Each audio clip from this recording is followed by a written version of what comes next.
सरकार हमारे पेटों पे लात मार के अगर कॉरिडोर बना रही है तो इसमें उचित है। 300 घर बर्बाद करके 300 दुकानें रोजी रोटी पे लात मार के सरकार अगर कॉरिडोर बना रही है। किसी को कुछ नहीं बताया कि आपका दुकान मकान जा रहा है। सुनने में आ रहा है कि दुकान, और हमारी तो दुकान भी नीचे है, ऊपर मकान है, तो हम क्या करेंगे? नालू के लिए काम कर रहे हैं, फिर हम ब्रजवासी कहाँ जाएं? जो मतलब सैकड़ों वर्षों से जो यहाँ रह रहे हैं वो कहाँ जाएंगे? उनका कुछ सोचा है सरकार ने? हमको लोगों की परवाह नहीं है, हमको इसकी परवाह है और हम लड़ाई इसके लिए लड़ रहे हैं, तो ये हमारे संग है। सरकार की मंशा क्या है इसके पीछे, कॉरिडोर को बनाने के पीछे? मंशा ये है घर को, मंदिर को, दुकानों को, सबको बर्बाद करना। तो हम मंदिर को ट्रस्ट नहीं बनने देंगे और ना ही हम कॉरिडोर बनने देंगे। और जो आप कह रहे हैं ना कि पार्षद हमें मान लीजिए भी आती है कि गलियों में बदबू आ रही है, कभी आपने ये गलियां साफ कराई, कभी देखा, कभी आज तक कोई भी काम ऐसा ढंग से हुआ नहीं है। माँ से मीडिया वाले जाते हैं, लेक्चर दे देती हैं। ये मेरे को बताओ, वो जानती हैं ठाकुर जी क्या होता है? कौन है ठाकुर जी? कैसे भोग लगता है? कि अपने घर मकान तोड़वा के हम किसी को सुविधा प्राप्त नहीं करा सकते। हम इस चीज़ के लिए विरोध करेंगे और मरते दम तक करते रहेंगे।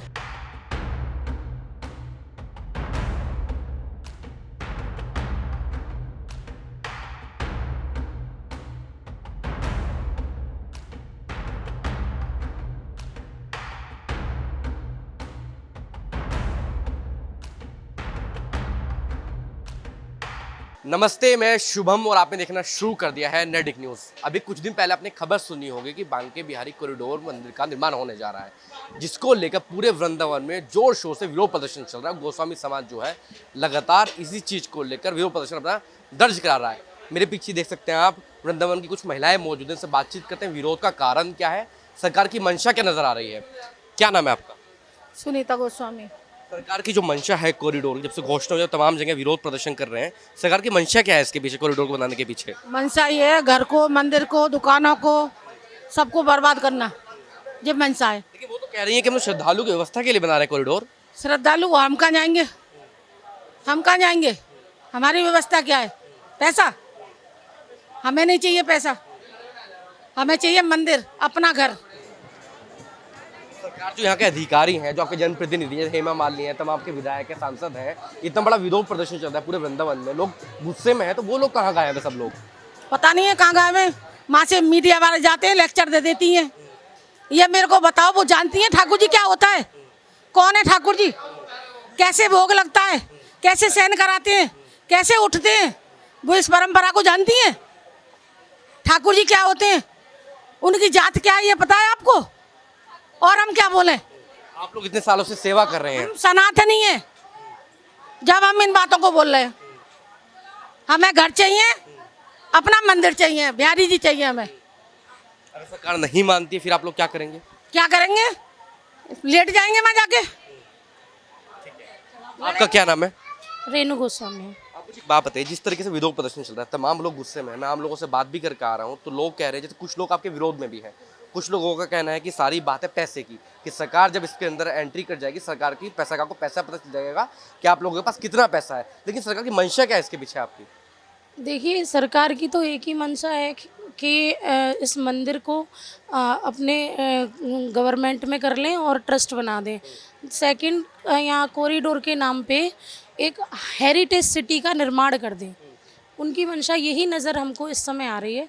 दूसरी बात रही लोगों के विरोध की बात, तो इस समय हमको किसी के विरोध से कोई फ़र्क नहीं पड़ता है, क्योंकि जो सबका रखवाला है वो हमारे साथ है। हमको लोगों की परवाह नहीं है, हमको इसकी परवाह है और हम लड़ाई इसके लिए लड़ रहे हैं, तो ये हमारे संग है। तो लोगों के विरोध से हमें कोई फ़र्क नहीं पड़ता। रही पैसे की बात, तो एक बात बताइए, जिस समय पे ठाकुर जी को स्वामी जी ने प्रकट किया था, तो इनके वंशज जो थे, हमारे बुज़ुर्ग थे, हमारे बुज़ुर्गों द्वारा ठाकुर जी की सेवा करी गई, इनका भोग लगाया गया, इनकी सारी तन मन धन से हम लोगों ने, हमारे बुज़ुर्गों ने सेवा करी। क्या उस समय कोई सेठ साहूकार नहीं था तो हमारे ठाकुर जी की सेवा नहीं होती थी? माफ़ करना, बहुत बड़ी बात बोल रही हूँ भैया। हमको ऐसे यात्रियों की ज़रूरत नहीं है जो यात्री हमारे घर मकान, हमारा ठाकुर जी हमसे छीन के उसके बाद यहाँ हेरिटेज सिटी में दर्शन करने आए। तो इस तरह के अगर आपको दर्शन करने हैं तो आप दर्शन ना करके आप अपने घूमने जाइए, खूब सैर सपाटे पे जाइए, गोवा जाइए, बीच पे जाइए, आपके लिए वो जगह ज़्यादा बेटर है बजाय ठाकुर जी के दर्शन करने आने के। क्योंकि ठाकुर जी को अगर पाना है तो कष्ट से पाना, मेरे हिसाब से कष्ट से पाना ज़्यादा अच्छा है। ठाकुर जी के लिए अगर आप आओगे तो सुविधा नहीं देखी जाती है, क्योंकि पुराने ऋषि मुनियों को अगर आपने देखा होगा कितने कितने वर्ष चले जाते थे, भूखे तपस्या वनों में करते थे, तब वो ठाकुर जी को प्राप्त करते थे। शायद हो सकता है हमारा कोई पिछले जन्म का ऐसा पुण्य रहा होगा जिससे हमने अपने बिहारी लाल को प्राप्त किया है। तो अगर हमको ये अधिकार मिला है तो इस अधिकार को छीनने का किसी को हक नहीं बनता है। और रही ठाकुर जी के लिए अपने आप को सुविधा में आने वाली बात, तो हम यही कहेंगे बार बार कि अपने घर मकान तोड़वा के हम किसी को सुविधा प्राप्त नहीं करा सकते। हम इस चीज़ के लिए विरोध करेंगे और मरते दम तक करते रहेंगे। देखिए मुझे आप एक बात बताइए, जो आपके जनप्रतिनिधि हैं, लाइक हेमा मालिनी है, तमाम आपके विधायक हैं, पार्षद बीजेपी के हैं, ये सब लोग आप लोगों के साथ कहाँ हैं? देखिए हमें एक मिनट, हमें किसी का, देखिए पार्षद तो हमारे साथ हैं, लेकिन फिर भी हम यही बात आपको बोलेंगे, 100 क्वेश्चन का एक ही आंसर होगा। हमको इस समय अपने ठाकुर जी की ज़रूरत है और ठाकुर जी हमारे साथ हैं, है ना। तो अगर किसी को लगता है हमारे पक्ष में आने के लिए तो मोस्ट वेलकम है। हम सबसे यही कहेंगे कि आप ठाकुर जी के विरोध में ना जाएं, ये सर्वनाश की निशानी है। आपका क्या नाम है? नीलम गोस्वामी। विरोध चल रहा है, विरोध में तमाम बातें कही जा रही है, लेकिन इसका नतीजा क्या दिख रहा है आपको निकलता हुआ अभी? नतीजा तो ठाकुर जी ही जाने, अब हम तो नहीं बता सकते नतीजा, लेकिन जो होगा अच्छा ही होगा, हमारे हित में ही होगा। और जो हम चाहते हैं कि कॉरिडोर ना बने और मंदिर न्यास ना आए, तो हम मंदिर को ट्रस्ट नहीं बनने देंगे और ना ही हम कॉरिडोर बनने देंगे। और जो आप कह रहे हैं ना कि पार्षद, हमारे यहाँ के जो पार्षद हैं वो हमारे साथ हैं और सभी विधायक, आज सुबह का आप न्यूज़पेपर पढ़िए, उसमें था कि सभी विधायक हमारे साथ हैं, सभी का समर्थन हमें मिला हुआ है। और हो सकता है हेमा जी भी हमारे साथ आ जाएं, अगर ऐसा सभी साथ में हैं तो वो भी आई जाएंगी। बाकी ठाकुर जी की इच्छा, देखते हैं क्या रहता है। सरकार की मंशा तो होगी, कुछ सरकार तो कह रही है हम श्रद्धालु के लिए काम कर रहे हैं। श्रद्धालु के लिए काम कर रहे हैं, फिर हम ब्रजवासी कहाँ जाएं? जो मतलब सैकड़ों वर्षों से जो यहाँ रह रहे हैं वो कहाँ जाएंगे? उनका कुछ सोचा है सरकार ने? जिनकी मतलब यहीं पे कई पीढ़ियाँ गुजर गई हैं वो कहाँ जाएंगे? वृंदावन में पंचकोशीय मार्ग है, जो परिक्रमा मार्ग, उसमें तो हमें जगह मिलेगी नहीं, फिर हम कहाँ जाएंगे? हम जो सैकड़ों वर्षों से जो हम ब्रजवासी हैं, कई पीढ़ियों से, हम कहाँ जाएंगे? सिर्फ उनकी व्यवस्था के लिए। व्यवस्थाएँ अगर सरकार चाहे तो बहुत अच्छी हो सकती हैं, और पहले भी थी।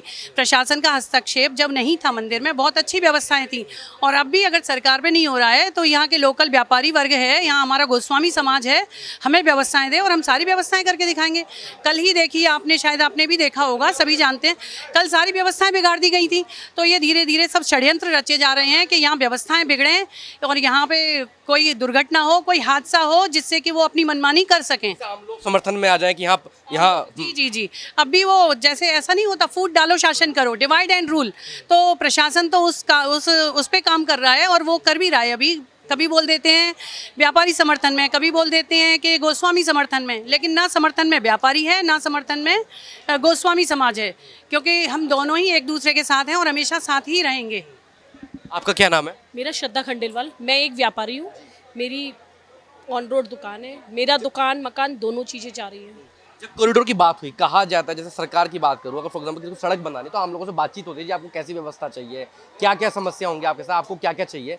इस जब कॉरिडोर की बात बनी तो तमाम व्यापारियों से, लोकल के लोगों से बातचीत भी हुई कुछ, या सीधा लागू कर दिया है? नहीं, हमारे से किसी ने कोई बात नहीं करी, सिर्फ हमें सूत्रों के मुताबिक से पता चला कि कॉरिडोर की ये हो रही है, ये हो रहा है। अदरवाइज़ हमें किसी को कुछ नहीं बताया कि आपका दुकान मकान जा रहा है। सुनने में आ रहा है कि दुकान, और हमारी तो दुकान भी नीचे है, ऊपर मकान है, तो हम क्या करेंगे? आज ये सोचो कि हमारे क्या पति अब नौकरी कर पाएंगे? क्या मैं नौकरी करूँगी? कि आजकल सरकार नौकरियाँ भी रखी है, नहीं रखी, बच्चों को कैसे पालेंगे? रोज़ कमाते हैं, रोज़ खाते हैं हम तो हमारे पास इतना नहीं है कि अपना लालन पालन कर सके। सरकार अपने फायदे के लिए मंदिर पर नजर बनाए रखी है या श्रद्धालु के लिए एक्चुअल में सोच रही है? ये सरकार अपने लिए सोच रही है, श्रद्धालु के लिए ये नहीं पता। पर हम तो बेरोजगार हो जाएंगे, हमें तो अपने से मतलब है, हमने दुनिया का ठेका नहीं लिया है, ना सरकार से हमें इतना वो है, ना हमें किस पर्यटक जो आ रहे हैं घूमने उनसे मतलब है। क्या आज हमारा घर उजाड़ के या दुकान उजाड़ के क्या हो जाएगा, आप ये बताइए? और आज ये बनता भी है तो फिर इससे कुछ और परेशानी हुई तो फिर क्या और लोगों के मकान लिए जाएंगे, आप बताइए? जनसंख्या तो लगातार बढ़ रही है, अगर कॉरिडोर पे साल बाद फिर बढ़ेगी तो फिर क्या और लोगों के मकान आप?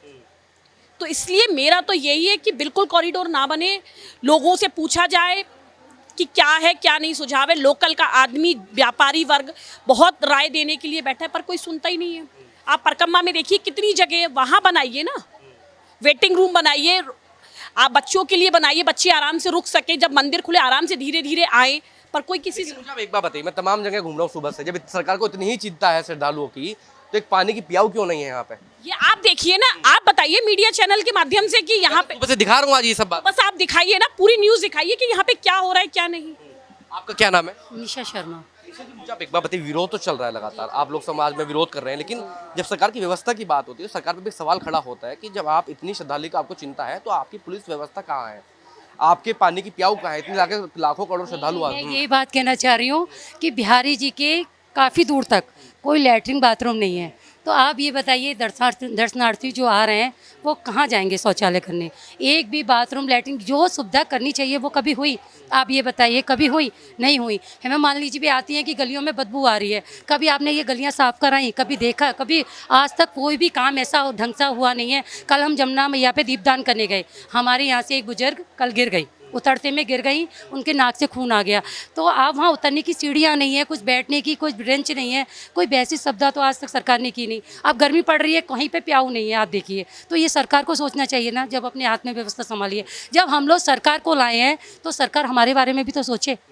सरकार सोच इसके बारे में रही है। अब जो कॉरिडोर के निर्माण की बात है, तो मंशा क्या है? सरकार किसके बारे में सोच रही है ये नहीं जान सकती। देखो 100 साल पुरानी हमारी दुकान है, हमारा दुकान मकान दोनों जा रहा है। अब आप बताइए हम इस टाइम पे अब कहाँ जाएंगे? आप ये बताइए। सरकार हमारे पेटों पे लात मार के अगर कॉरिडोर बना रही है तो इसमें उचित है? 300 घर बर्बाद करके, 300 दुकानें रोजी रोटी पे लात मार के सरकार अगर कॉरिडोर बना रही है खाली इनके लिए, श्रद्धालुओं के लिए, तो श्रद्धालु देखो, अगर यहाँ सेल्फी पॉइंट तो चाहिए नहीं हमें। जैसे आप प्रेम मंदिर पे देखिए, आप सेल्फी पॉइंट लेते हैं इधर, यहाँ हमारा वो साक्षात दर्शन है हमारे बिहारी जी के, ठाकुर जी के, लाडली ठाकुर जी के साक्षात दर्शन है। यहाँ पे मन से दिल से पूजा की जाती है। यहाँ कोई दिखावट नहीं है, यहाँ कोई सेल्फी पॉइंट नहीं है, और ना हम चाहते। तमाम व्यापारी मुझे आज ये बात बता रहे थे कि यहाँ पे हमने कई बार कोशिश की ड्रेस कोड लागू हो जाए, एक ड्रेस कोड तक की हमारी बात नहीं सुनता कोई। एक तो मैं सबसे पहले ये कहना चाहती हूँ कि यहाँ मोबाइल बंद करे जाए। सबसे पहले रील्स, सब जने आते हैं सबसे पहले भगवान जी को ना देख के रील बनाते हैं। तो मैं तो ये चाहूँगी कि जल्दी से जल्दी ये कॉरिडोर समाप्त हो, और मैं ये चाहती हूँ सबसे पहले फ़ोन बंद कराए जाएं सबके, और सरकार जो व्यवस्था करनी चाहिए वो करे, ना कि कॉरिडोर बनाए। 7 सप्त देवालय हैं हमारे वृंदावन में, अगर आप कॉरिडोर बनाओगे तो उनका तो नाश होना ही होना है ना। क्या बचेगा आप ये बताइए? ब्रज में फिर क्या बचेगा? आप कॉरिडोर बनाते हो, उसके बाद ये सप्त देवालय हैं, तो यहाँ कॉरिडोर की कोई ज़रूरत नहीं है। हम कार्तिक मास में जब 1 महीना जो हम लोग कार्तिक में सप्त देवालयों पे दर्शन करते हैं ना, तो हम इन कुंज गलियों से निकल के ही करते हैं, क्योंकि बाहर रास्ते में जाम होता है, रिक्शे होते हैं, तो हम इन कुंज गलियों से जा के इन सप्त देवालयों के दर्शन करते हैं, क्योंकि हमारे तो ये नियम बने हुए हैं ना डेली, क्योंकि हम यहीं की बेटी और यहीं की बहू हैं। आप देख रहे हैं नेट्रिक न्यूज, साहस सच कहने का।